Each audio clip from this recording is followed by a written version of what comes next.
Proposition 17. If there was a fast expansion outwards from a point where all the matter in the universe was contained in a tiny condensed space, we would either expect all galaxies to have random relative inclinations of their galactic planes, or possibly those galactic planes would follow more of a pizza pie type orientation as they thrust outwards from a center. It appears an odd mystery why so many galaxies from all different parts of the universe could share the same approximate relative axis of rotation and relative inclination.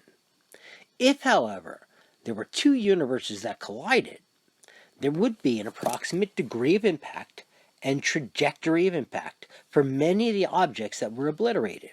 Some of that leftover momentum of impact is seen in the resulting rotation of galaxies. The overwhelming number of collisions taking place at the same approximate trajectories and angles of impact is why we will continue to find more and more galaxies that share the same leftover angular momentum. There could have been tens of thousands, hundreds of thousands, or possibly millions of separate collisions involved in what ended up evolving into our visible universe.